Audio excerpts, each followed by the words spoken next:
Bonjour les furets et bienvenue pour un nouvel épisode de Hugo Stéo, le podcast des furets d'anatomie qui adore fouiner sous la peau. Je suis votre hôte, Hugo Dias, et ensemble nous allons explorer l'ostéologie, l'arthrologie et la myologie du corps humain.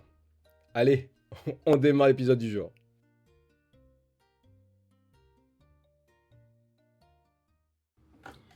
Épisode numéro 7, l'arthrologie du genou. Alors, l'arthrologie du genou, un petit peu complexe, qui comprend plusieurs articulations. L'articulation fémoro-tibiale, qui est une bicondylienne, et l'articulation fémoro-patellaire, qui est une trochlée. On commence tout de suite avec les surfaces articulaires, en commençant par l'extrémité inférieure du fémur. 1. Situation. Face antérieure de l'extrémité inférieure du fémur. 2. Forme. C'est une gorge verticale qui s'étend de la fossette supratrochléenne jusqu'au fond de l'échancrure intercondylienne et qui sépare deux joues convexes. La joue latérale est plus saillante, plus large et plus haute que la médiale. 3. Orientation. La trochlée regarde en avant. 4. Dimension. 5. Encroûté de cartilage articulaire. Donc ça, c'était pour la trochlée. Maintenant, en ce qui concerne les condyles, 1. Situation, face inférieure et postérieure de l'extrémité inférieure du fémur. 2. Forme, ils sont convexes, ces condyles. 3. Orientation, le condyle médial a un axe en avant-dehors. Le condyle latéral possède un axe antéro-postérieur. 4. Dimension, le rayon de courbure diminue d'avant en arrière. 5. Encroûté de cartilage articulaire. En ce qui concerne la surface articulaire de la patella, situation, elle est donc la patella en avant de la trochlée fémorale et elle assure la continuité entre le tendon quadricipital et le tendon patellaire. Sa forme, c'est un os sésamoïde avec une crête verticale qui sépare deux joues, une médiale qui est concave de haut en bas et convexe transversalement et une latérale concave en tous sens. Son orientation, la surface articulaire de la patella regarde en arrière. Enfin, elle est encroûtée de cartilage articulaire aux deux tiers supérieurs. Pour ce qui est de la surface articulaire du tibia, on trouve donc le plateau tibial. 1. Situation face supérieure de l'épiphyse supérieure du tibia. 2. Forme de cavité glénoïde. Une latérale qui est concave transversalement et convexe d'avant en arrière. Une médiale qui est concave en tous sens. Ces cavités glénoïdes sont ovalaires et se relèvent sur leur bord axial avec les tubercules glénoïdiens. 3. Orientation. La cavité glénoïde latérale a un grand axe en avant-dehors. La cavité glénoïde médiale a un grand axe en avant-dehors. Elles regardent toutes les deux en haut. Enfin, encroûtées de cartilage articulaire. Donc ici, on a bien compris que ces surfaces articulaires, patella et épiphyse inférieure du fémur, se complètent. Mais pour ce qui est des condyles et du plateau tibial, la congruence n'est pas maximale. Et c'est bien pour cela qu'on trouve un autre élément de fibrocartilage qui est triangulaire à la coupe, qu'on appelle les ménisques du genou. Et donc, leur situation, ces ménisques sont entre les condyles et les glènes tibiales et rétablissent la concordance des surfaces articulaires. Leur forme, ils sont triangulaires à la coupe, en croissant à concavité axiale.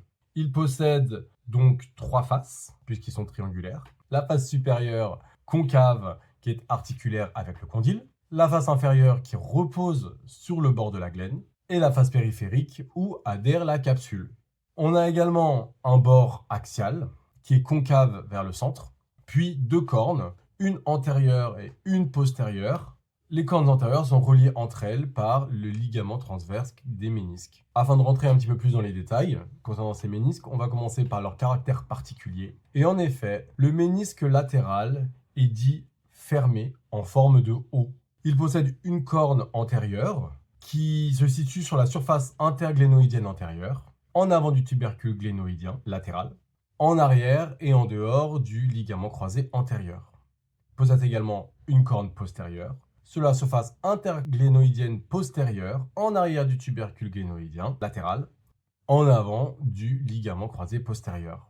Y adhère le ligament transverse en avant, le rétinaculum ménisco-patellaire latéral, le ligament croisé postérieur, ou dit externe, et le poplité. Concernant le ménisque médial, il est ouvert en forme de C. Il possède Une corne antérieure également sur la surface interglénoïdienne antérieure, en avant du tubercule glénoïdien médial, en avant du ligament croisé antérieur. Et donc une corne postérieure sur la surface interglénoïdienne postérieure, en arrière du tubercule glénoïdien médial, et en avant et en dedans du ligament croisé postérieur. Les éléments qui adhèrent sur ce ménisque médial sont le ligament croisé antérieur, le rétinaculum ménisco-patellaire médial, le ligament médial de genou et le tendon direct du muscle semi-membraneux. Les moyens d'union des surfaces articulaires du genou. On commence par la capsule, qui ici est en forme de cylindre déprimé à la face postérieure et présentant en avant une fenêtre pour la patella. Les insertions de la capsule au niveau fémoral en avant, c'est le long des joues de la trochlée, plus au-dessus de la fossette supratrochléenne. Et en arrière, elle suit les surfaces articulaires des condyles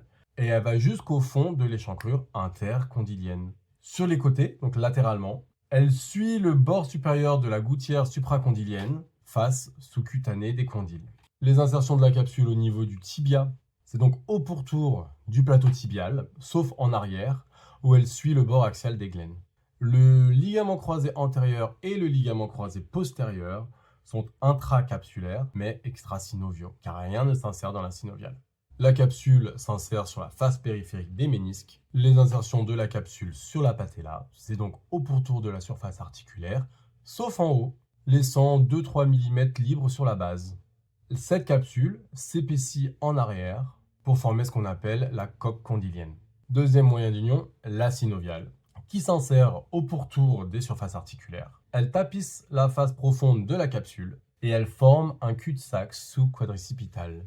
Et enfin, l'union ligamentaire. On commence par le ligament collatéral tibial, qu'on appelle également ligament médial de genou. Il mesure 10 à 12 cm de long et a pour origine la tuberosité du condyle médial, face sous-cutanée, en avant du rétinaculum fémoro-patellaire médial, en bas du gastrocnémien médial et du troisième faisceau du grand adducteur. Il a un trajet en bas et en avant et se termine partie supérieure de la diaphyse tibiale, face antéromédiale, en arrière des muscles de la patte doigt. Ce ligament médial de genou a une petite spécificité parce que sur sa terminaison, il se finit en 3 types de fibres. Des fibres fémoro-méniscales qui vont donc relier le fémur au ménisque, des fibres tibio-méniscales qui vont donc relier le ménisque au tibia et des fibres tibio-tibiales qui vont créer un tunnel ostéoligamentaire pour le passage du tendon réfléchi du muscle semi-membraneux. Le ligament collatéral fibulaire,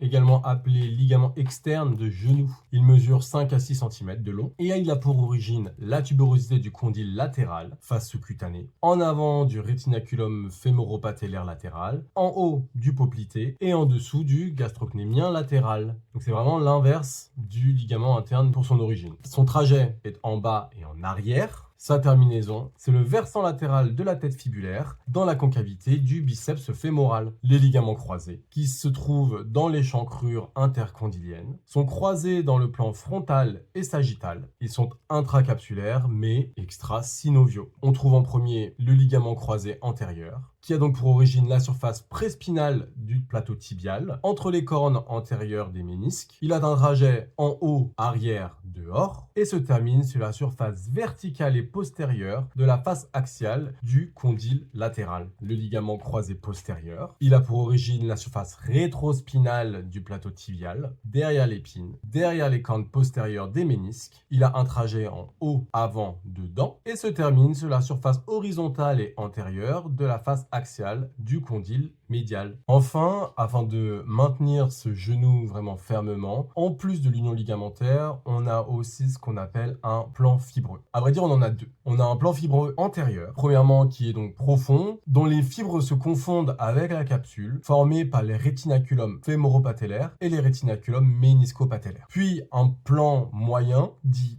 tendineux qui est formé par le tendon quadricipital et le tendon patellaire, et sur les côtés, les expansions du vaste médial et du vaste latéral qui se croisent de chaque côté de la patella afin de renforcer justement le maintien de cette rotule en place. Et superficiellement, le TFL et le sartorius permettent aussi le maintien du genou en place. Enfin, sur un plan plus superficiel, on a également tout un plan aponévrotique qui permet le maintien du genou. On trouve donc un plan fibreux postérieur également, qui lui est formé dans un premier temps par les coques condyliennes, par le ligament poplité oblique, qui est le tendon récurrent du semi-membraneux, et le ligament poplité arqué. Ce ligament poplité arqué a pour origine le processus styloïde de la tête de la fibula. Il a un trajet en haut et en dedans. Ce ligament poplité arqué se finit en 3 types de fibres. 1. L'os sésamoïde de la coque condylienne latérale. 2. La coque condylienne latérale elle-même. Et 3. La face postérieure de l'extrémité supérieure du tibia. Et c'est sous ces fibres-là que va passer le tendon du muscle poplité.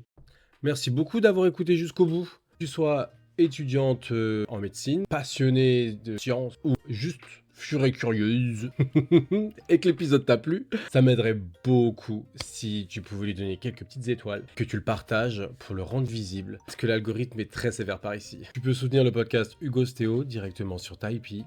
Les participations serviront à fouiner un petit peu plus dans la nature de laquelle on est fait. À très bientôt les furets.